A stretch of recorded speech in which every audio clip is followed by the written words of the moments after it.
Hello guys, నా పేరు Maitra. Welcome to my channel. ఇప్పుడు కారణం మన ఛానల్ సబ్స్క్రైబ్ చేసుకోకపోతే ఇప్పుడే సబ్స్క్రైబ్ చేసుకోండి. పక్కన బెల్ ఐకాన్ ఆన్లో పెట్టుకోండి. నా ఫర్దర్ వీడియోస్ మిస్ అవ్వకుండా చూడొచ్చు. చాలా మంది చూస్తున్నారు కానీ సబ్స్క్రైబ్ చేసుకోవట్లేదు. So please try to subscribe and click the bell icon also. Hello guys, మీరు ఇప్పుడు సంపాదిస్తున్న దానికంటే ఎక్స్ట్రా ఇన్కమ్ని సంపాదించాలనుకుంటున్నారా? అయితే మీకున్న బెస్ట్ ఆప్షన్ స్టాక్ మార్కెట్లో ఇన్వెస్ట్ చేయడం. స్టాక్ మార్కెట్లో రైట్ నాలెడ్జ్ ఇన్వెస్ట్ చేసినట్టయితే చాలా పెద్ద మొత్తంలో డబ్బులు సంపాదించవచ్చు. అయితే స్టాక్ మార్కెట్లో ఇన్వెస్ట్ చేయాలంటే మీకు ఖచ్చితంగా ఒక డీమాట్ అకౌంట్ కావాలి. డీమాట్ అకౌంట్ ఇవ్వడానికి ఇండియాలో చాలా కంపెనీస్ ఉన్నప్పటికీ కూడా Upstox is the one of the best company.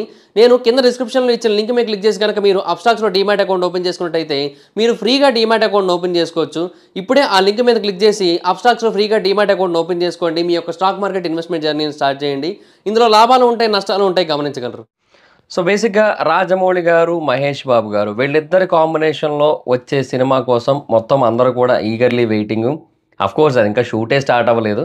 But ఎప్పుడెప్పుడు స్టార్ట్ అవుతుందా, ఎప్పుడెప్పుడు ఫినిష్ అవుతుందా, ఎప్పుడెప్పుడు ట్రైలర్లు వస్తాయి, ఎప్పుడెప్పుడు టీజర్లు వస్తాయి, ఎప్పుడెప్పుడు పోస్టర్లు వస్తాయి, ఎప్పుడెప్పుడు సినిమా వస్తుంది, ఎప్పుడెప్పుడు సినిమా చూస్తాం అని మొత్తం అందరూ వెయిటింగ్. కేవలం మన తెలుగు రాష్ట్రాల్లోనే కాదు, యావత్ భారతదేశం మొత్తం వెయిటింగ్. ఎందుకంటే రాజమౌళి గారు ఒక సినిమా తీస్తున్నారంటే ఇంకా డెఫినెట్గా అది సెన్సేషనల్ అన్నట్టే ఉంది. సో అందుకని ఇంకా మొత్తం అందరూ వెయిటింగ్. అండ్ అది కూడా గ్లోబ్ ట్రోటింగ్ యాక్షన్ అడ్వెంచర్. సో అది ఇంకా యూనివర్సల్ కంటెంట్. అది ప్రపంచంలో ప్రతి ఒక్కరికి నచ్చే కైండ్ ఆఫ్ జోనర్ అనమాట అది. సో అటు మాసు ఇటు క్లాసు రెండు కలగలిసేలా ఉంటుంది అదే ఆ జోనర్. దాన్ని చాలా గట్టిగా చాలా పగడ్బందీగా ప్లాన్ చేస్తూ తీస్తున్నారు అనిపిస్తోంది నాకైతే మాత్రం. సో ఇప్పుడు ఆ సినిమాకి సంబంధించి కొన్ని అప్డేట్స్ అయితే వచ్చాయి. సో ఆ అప్డేట్స్ గురించే కొంచెం క్లారిటీగా మాట్లాడుకుందాం ఇంకేం లేట్ చేయకుండా. సో ఫస్ట్ థింగ్ ఏంటంటే బేసిక్గా సినిమాకి సంబంధించి ఇనీషియల్గా ఇద్దరు మాత్రమే కన్ఫర్మ్ అయ్యారు, ఇంకెవరు కూడా కన్ఫర్మ్ కాలేదు అనేది ఇప్పటి వరకు మనకున్న పాయింట్.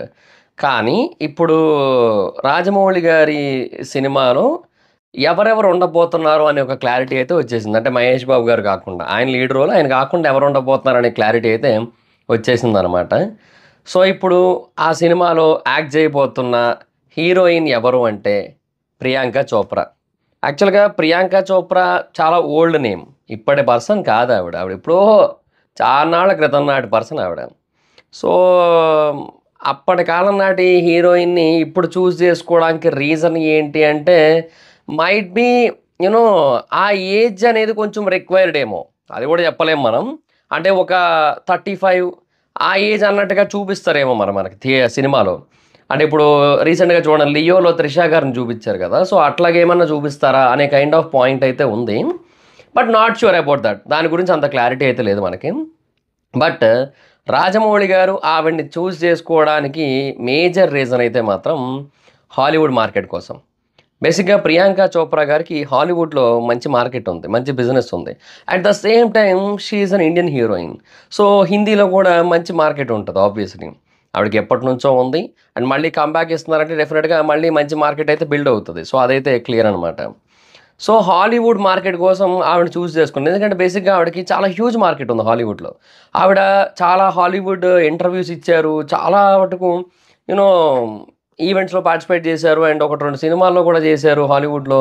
సో ఇవన్నీ ఉన్నాయి కాబట్టి డెఫినెట్గా ఆవిడ సైడ్ నుంచి ఆ పాజిటివ్ రెస్పాన్స్ అయితే ఉంటుంది అక్కడ హాలీవుడ్ సైడ్. సో బేసిక్గా రాజమౌళి గారి సినిమా ఇప్పుడు మహేష్ బాబు గారిది ఆయన అంతకుముందు రిలీజ్ చేసినట్టుగా క్యాజువల్గా కాదు. అంటే ఇప్పుడు బేసిక్గా మిగతా భాషల్లో రిలీజ్ చేయడం అనేది లేట్గా జరుగుతూ ఉండేది. ఇప్పుడు తెలుగులో, హిందీలో, ఇంగ్లీష్, తమిళ్లో, మలయాళంలో అండ్ కన్నడలో ఇనీషియల్గా రిలీజ్ రోజు రిలీజ్ చేసి ఆ తర్వాత వేరే భాషల్లో రిలీజ్ చేసేవాళ్ళు. బట్ ఇప్పుడు అట్లా కాదు. ఈ సినిమా ఏదైతే ఉందో ఇది కంప్లీట్గా పాన్ వరల్డ్ సినిమా. ఇది అంటే కంప్లీట్గా మన దగ్గర ఏవైతే మెయిన్ భాషలు ఉన్నాయో వాటిల్లోనే రిలీజ్ అవుతూ ఉంటుంది. అండ్ అలాగే ఇంగ్లీష్లోని రిలీజ్ అవుతుంది. అట్ ద సేమ్ టైం వేరే కంట్రీస్, జపాన్ లాంటి కంట్రీస్లో కూడా ప్యారలల్గా రిలీజ్ అయ్యే ఛాన్స్ ఉంది. సో సైమల్టేనియస్గా వరల్డ్ వైడ్ ఇప్పుడు అవతార్ లాంటి సినిమాలు ఎట్లా రిలీజ్ అవుతాయి, ఇప్పుడు మార్వెల్ సినిమాలు, అవెంజర్స్ సినిమాలు వస్తే ఎట్లా రిలీజ్ అవుతాయి, ఇప్పుడు డూమ్స్ డే వస్తుంది, అది ఎట్లా రిలీజ్ అవుతుంది, ప్యారలల్గా వరల్డ్ అంతా ఒకటేసారి రిలీజ్ అవుతుంది కదా, అలా రిలీజ్ అవుతుంది అనమాట ఈ సినిమా. సో దానికోసం చాలా హ్యూజ్ లెవెల్లో ప్లానింగ్స్ జరుగుతున్నాయి, చాలా పకడ్బందీగా ప్లాన్ చేసుకుంటున్నారు. సో ఈసారి ఇంకా నాకు తెలిసి ఏ న్యూయార్క్లోనో లేదంటే ఎక్కడో హాలీవుడ్ మీటింగ్ కూడా ఉంటుంది. అండ్ దానికి ముఖ్య అతిథులుగా James Cameron and Steven Spielberg, Russo brothers వీళ్ళ లాంటి వాళ్ళు వచ్చే అవకాశాలు గట్టిగా ఉన్నాయి. సో ఇట్స్ హ్యాపెనింగ్ అనమాట. So for the first time ఒక ఇండియన్ సినిమా వరల్డ్ వైడ్గా బీభత్సమైన స్థాయిలో రిలీజ్ అవ్వడం అనేది ఇప్పుడు జరగబోతుంది. మనం అది రాజమౌళి గారు, మహేష్ బాబు గారి సినిమాతో చూడబోతున్నాం మనం. సో అదనమాట సిచ్యువేషన్. సో దానికి ఏం పేరు పెడతారని చూడడానికి ఈగర్లీ వెయిటింగ్ అబ్బా నేనైతే మాత్రం. అంటే బేసిక్గా ఇప్పుడు ఆ పేరు ఎలా ఉండాలంటే డెఫినెట్గా అది ఇంకా వరల్డ్ మొత్తానికి కనెక్ట్ అయ్యేలాగా సింపుల్గా బ్యూటిఫుల్గా ఉండాల్సి ఉంటుంది. సో అది ఏం పెడతారో చూడాలని ఉంది నాకైతే. So first thing. So okay, ఇంకా దానికోసం ప్రియాంక చోప్రా గారిని అయితే తీసుకున్నారు. ఎందుకంటే ఇంకా అది ఏమంటారు, ఆ యూనివర్సల్ ఎపీల్ ఉంటుందని ఒక బేసిస్ మీద. ఇక మహేష్ బాబు గారు, రాజమౌళి గారు ఉన్నారు కాబట్టి బేసిక్గా ఇండియన్ మార్కెట్కి అది సరిపోద్ది. అండ్ అది 2 పార్ట్ల సినిమా. బేసిక్గా ఈ సినిమా గురించి ఇంకొక క్లారిటీ అండ్ ఎప్పటి నుంచో నేను చెబుతూ వచ్చా. బట్ ఇంక ఇప్పుడు ఫైనల్గా ఒక క్లారిటీ వచ్చేసింది. అది 2 పార్ట్ల సినిమా, 1000 కోట్ల పైన బడ్జెట్. బేసిక్గా 1000 కోట్లు అనుకుంటున్నారు, అది అవ్వదులేండి, అది అవ్వదమ్మా. అది 1200 కోట్లే అవుతుంది ఖచ్చితంగా. సో ఆ లెవెల్ ఆఫ్ బడ్జెట్ అయితే పెట్టబోతున్నారు ఈ సినిమా మీద. That's very huge. సో చాలా భారీ స్థాయిలో ఉండబోతుంది సినిమా అయితే మాత్రం. సో అండ్ ఆల్రెడీ లొకేషన్స్ అవన్నీ కూడా చూసుకున్నారు, టెస్టింగ్ అంతా అయిపోయింది, షూట్స్ మనకి యూనో ఫర్దర్గా స్టార్ట్ అవుతుంది. బట్ దాని గురించి వచ్చిన అప్డేట్ ఏంటంటే షూట్ బేసిక్గా జనవరిలో స్టార్ట్ అన్నారు. బట్ జనవరిలో స్టార్ట్ అవ్వట్లేదు యాక్చువల్గా. అది కొంచెం సాడ్ న్యూసే మరి మహేష్ బాబు గారి ఫ్యాన్స్కి. షూట్ ఏప్రిల్ 2025లో స్టార్ట్ అవుతుంది. సో షూటే ఏప్రిల్ 2025లో స్టార్ట్ అయితే 25, 26, 27 కన్ఫాము. అదైతే ఫిక్స్ అయిపోండి. 27కి వచ్చేస్తుంది అబ్బా. ఇప్పుడు రాజమౌళి గారిది RRR ఎందుకు అంత లేట్ అయిందంటే అది బేసిక్గా 2020కే డేట్ ఇచ్చారు ఫస్ట్. కొన్ని కారణాల వల్ల లేట్ అయింది, తర్వాత లాక్డౌన్లో పడిపోవడం అదంతా దెబ్బ కొట్టింది. కానీ ఇప్పుడు ఆ ప్రాబ్లం లేదు కదా. సో దానివల్ల ఏంటంటే RRR లాగా మరి అంత డిలే అయితే అవ్వదు ఖచ్చితంగా. డెఫినెట్గా ఒక మంచి డేట్కి వస్తారు, ఒక పర్ఫెక్ట్ డేట్కి వస్తారు అండ్ ఒక పర్ఫెక్ట్ టైంలో రిలీజ్ చేస్తారు. అండ్ పాన్ ఇండియాని, పాన్ వరల్డ్ని షేక్ చేస్తారు, అదైతే నో డౌట్. సో మరి వరల్డ్ వైడ్ కలెక్షన్స్ ఎట్లా ఉంటాయి అనేది we have to wait and watch. అంటే ఇంగ్లీష్ వెర్షన్కి we need to get a very good collection number అనమాట. అంటే లైక్ మనకి ఇప్పుడు అవతారు అలాగా అండ్ అంత కాకపోయినా అట్లీస్ట్ అందులో ఒక 25-30% వచ్చినా కూడా దట్స్ హ్యూజ్ అబ్బా. అదే నేను అనేది. అంటే ఇప్పుడు అవతార్కి ఎంత వచ్చింది మనకి దగ్గరగా అది 23,000 కోట్లు, 24,000 కోట్లు. ఇప్పటి వాల్యూ ప్రకారం దగ్గరగా ఒక 24,000 కోట్లు, 25,000 కోట్ల దాకా వచ్చింది. సో దాంట్లో ఒక 20% వేసుకుంటే ఒక 5,000 కోట్లు కదా. సో ఓవర్సీస్ నుంచి అంటే వరల్డ్ మార్కెట్స్ నుంచి 5,000 కోట్లు కొట్టగలిగితే, అందుకే అవతార్ మొత్తం కూడా కాదు, అట్లీస్ట్ అందులో 20% కొట్టగలిగితే ఇట్ వుడ్ బి హ్యూజ్ అనమాట. సరే చూద్దాం మరి ఏం చేస్తారో మరి. అది ఆ తర్వాత ఇండియన్ మార్కెట్స్లో మనకి ఎలాగా మినిమం టు మినిమం 1000 టచ్ అయిపోద్ది రాజమౌళి గారి సినిమా అంటే. So it's very clear.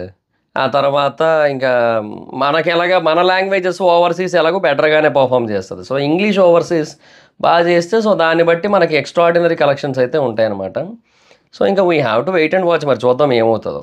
So okay, తర్వాత ఇంకొకటి ఏంటంటే పృథ్వీరాజ్ సుకుమారన్ గారు ఆపోజిట్ రోల్ కింద కన్ఫర్మ్ అయిపోయారు. సో బేసిక్గా పృథ్వీరాజ్ సుకుమారన్ గారు చాలా ఎక్స్ట్రాడినరీ పర్ఫార్మర్, మనకు అందరికీ తెలిసిన విషయమే. అండ్ ఆయన మనకు ఆల్రెడీ సలార్లో ఉన్నారు. అండ్ సలార్ 2 ఈ గ్యాప్లో వచ్చేయచ్చు అనుకుంటున్నాను నేను మ్యాక్సిమం. ఏమో 2 ఒకటేసారి వస్తాయేమో దగ్గరగా. సో చెప్పలేం మరి. బట్ 2 పార్ట్లకి కావాల్సిన ప్రిపరేషన్స్ అన్నీ కూడా తీసుకొని ఆ స్క్రిప్ట్ వర్క్, ఆ స్క్రీన్ ప్లే వర్క్, మొత్తం లొకేషన్స్, ఎవ్రీథింగ్ మొత్తం అంతా కూడా చాలా జాగ్రత్తగా పకడ్బందీగా ప్లాన్ చేసుకొని ఒక పర్ఫెక్ట్ క్లిఫ్ హ్యాంగర్ వీటన్నిటిని కూడా ప్లాన్ చేస్తున్నారని ఇన్సైడ్ టాక్. సో వీటన్నిటిని కూడా చాలా జాగ్రత్తగా హ్యాండిల్ చేసుకుంటూ ప్రీ ప్రొడక్షన్కే వాళ్ళు మోర్ దాన్ 2 years టైం తీసుకుంటున్నారు. 2 years కాకపోయినా ఒక 1.5 year పైనే తీసుకుంటున్నారు ప్రీ ప్రొడక్షన్కి. సో ఆ లెవెల్లో సినిమాని అయితే తీయబోతున్నారు అనమాట. That's very huge scale cinema అది. సో అరివేర భయంకరంగా బీభత్సంగా ఆడబోతుందని అర్థమైపోతుంది సినిమా అయితే. బట్ మన దగ్గర ఓకే, బట్ ఓవర్సీస్ అనేది చాలా ఇంపార్టెంట్ మార్కెట్ కదా. ఇప్పుడు బేసిక్గా దీన్ని ఇంగ్లీష్లో కూడా రిలీజ్ చేసి గట్టిగా వరల్డ్ వైడ్గా రిలీజ్ చేసే ప్లాన్లో ఉన్నారు కదా. సో అది గనక సక్సెస్ అయినట్టయితే ఇంకా దట్ వుడ్ బి సెన్సేషనల్, అసలు సెన్సేషనల్, లిటరల్లీ సెన్సేషనల్. క్లియర్గా ప్రమోషన్స్ గట్టిగా చేయాలి దానికైతే మాత్రం. ఎందుకంటే ఇండియన్ సినిమా అక్కడ వరకు అంత స్థాయిలో వెళ్ళడం అనేది వెరీ రేర్ కదా. సో అట్లా వెళ్ళాలి అది. ఇప్పుడు అవతార్ సక్సెస్ని ఒకసారి చెక్ చేసుకొని వెరిఫై చేసుకొని ఎక్కడ ఎట్లా కొట్టిందనేది చూసుకొని దాని తగ్గట్టుగా వీళ్ళు కూడా మార్కెటింగ్ చేసి ప్రమోషన్స్ చేసి రిలీజ్ చేసినట్టయితే అట్లీస్ట్ 20% కొట్టినా కూడా మనకి ఓవర్సీస్ మార్కెట్ నుంచి ఎంత వస్తుందో చూసుకోండి. మినిమం 5,000 కోట్లు ఉంటుంది 20% కొడితే. సో అదే అంటున్నా, ఏమో చూద్దాంలేండి. ఏదైనా ఒకటే చెప్తానబ్బా, ఇది బేసిక్గా నాకు తెలిసి రాజమౌళి గారు మహాభారతానికి పునాది వేస్తున్నారు ఆయన. దీంతో నాకు అర్థమైపోతుంది. సో సింపుల్గా ఈ 2 సినిమాల తర్వాత, అంటే ఇది 2 పార్ట్ల సినిమా కదా, ఈ 2 పార్ట్ల సినిమా తర్వాత రాజమౌళి గారు విల్ మేక్ మహాభారతం, అందులో నో డౌట్. ఇంకా దానికోసం ఒక 3-4 ప్రొడ్యూసర్లు కావాల్సి వస్తారు. పెద్ద పెద్ద ప్రొడ్యూసర్లు కావాల్సి ఉంటుంది, చిన్న చిన్న కూడా కాదు. అది కరణ్ జోహారు, ఈడ పెద్ద వాళ్ళు చాలామంది. అంటే ఎట్లా అంటే ఒక 10 మంది ప్రొడ్యూసర్లు కావాలి, ఒక్కొక్కరు కనీసం 500 కోట్లు పెట్టాలి. అలాగుంటుంది నాకు తెలిసి. సో ఇంకా ఇండియన్ సినిమా మార్కెట్ని పెంచే కైండ్ ఆఫ్ సినిమా అది మహాభారతం అనేది. అండ్ ఇదే కాదు, వరల్డ్ వైడ్గా కూడా అందరూ ఇండియా వైపు తిరిగి చూసే కైండ్ ఆఫ్ సిరీస్ అనమాట అది. సో డెఫినెట్గా పీపుల్ విల్, అంటే నాకేంటే మ్యాడ్ పిచ్చెక్కిపోతారు నాకు తెలిసి రాజమౌళి గారు మహాభారతం తీస్తే. అండ్ రీసెంట్గా RRR డాక్యుమెంటరీలో చెప్పారు కదా రమా రాజమౌళి గారు, అదేంటంటే రాజమౌళి గారి ఇన్స్పిరేషన్ రమా రాజమౌళి గారు ఇంకెవరో చెప్పారు, అది రామ్ చరణ్ గారి ఎంట్రీ సీన్ ఉంది కదా, అది అభిమన్యుడు పద్మవ్యూహంలోకి దూకిన దాన్ని ఇన్స్పిరేషన్గా తీసుకునే సీన్ అంట. ఇన్స్పిరేషనల్ సీనే అలా ఉంటే అభిమన్యుడు కత్తి పట్టుకొని లోపల దిగి ఆ తర్వాత చక్రంతో చేస్తున్న యుద్ధం ఇది ఎలా ఉంటుంది ఆయన చూపిస్తే, అది అది నెక్స్ట్ లెవెల్ అబ్బా. సో నేనేమంటున్నానంటే జస్ట్ ఆయన పునాది వేసుకుంటున్నారు ఆయన. దీని తర్వాత ఇంకా డైరెక్ట్ అది ఏమంటారు మహాభారతమే ఇంకా. సో నా గెస్ అయితే అదే. ఇంకా మరి RRR 2 తీస్తారో లేదో, మరి ఐడియా వచ్చింది అన్నారు. మరి ఆయన డైరెక్షన్ చేయకపోయినా అట్లీస్ట్ దర్శకత్వ పర్యవేక్షణలో మేబీ తీయిస్తారేమో, మరి ఇంకా చూడాలి మరి ఏం చేస్తారనేది. బట్ అదే గారి సిచ్యువేషన్. సో మహేష్ బాబు గారు, ప్రియాంక చోప్రా గారు, పృథ్వీరాజ్ సుకుమారన్ గారు, దీస్ 3 పీపుల్ ఆర్ కన్ఫర్మ్. నిజంగా ఎవరో సింగపూర్ యాక్టర్స్ అన్నారు ముందు, బట్ ఆవిడ కాలేదనమాట. అండ్ తర్వాత మనకి సినిమా 2 పార్ట్లుగా ఉండబోతోంది. మొదటి పార్ట్ 2027, రెండో పార్ట్ 2029. ఏమైనా కొంచెం అటు ఇటు అయితే 2028, 30 అవుతాయి 2 సినిమాలు. సో అట్లా ఉంటుంది అనమాట సిచ్యువేషన్. సో డెఫినెట్గా చాలా అంటే చాలా పకడ్బందీగా ప్లాన్ చేసుకుంటూ వస్తున్నారు. అండ్ ఏప్రిల్ 2025 నుంచి మనకి షూట్ స్టార్ట్. ఈ లోపు అయితే కష్టం. అది గైస్ మరి మ్యాటర్. సో ఇవి మహేష్ బాబు గారు, రాజమౌళి గారి సినిమాకి సంబంధించిన అప్డేట్స్. సో ఏప్రిల్ నుంచి షూట్ అంటే మీరు ఎలా ఫీల్ అవుతున్నారో కింద కామెంట్ సెక్షన్లో చెప్పండి. So that's guys, this is the video కనుక మీకు నచ్చినట్టయితే లైక్ చేయండి, వీడియో షేర్ చేయండి. ఇప్పటివరకు ఎవరైనా మన ఛానల్ సబ్స్క్రైబ్ చేసుకోకపోతే ఇప్పుడే సబ్స్క్రైబ్ చేసుకోండి, పక్కన బెల్ ఐకాన్ ఆన్లో పెట్టుకోండి. నా ఫర్దర్ వీడియోస్ మిస్ అవ్వకుండా చూడొచ్చు. చాలా మంది చూస్తున్నారు కానీ సబ్స్క్రైబ్ చేసుకోవట్లే. So please try to subscribe, click the bell icon also. నా ఇన్స్టాగ్రామ్ ఐడి జబర్దస్త్ మైత్రం ఎక్కడొచ్చి ఫాలో అవ్వచ్చు. Thank you so much guys. Bye. Video next video. Bye bye.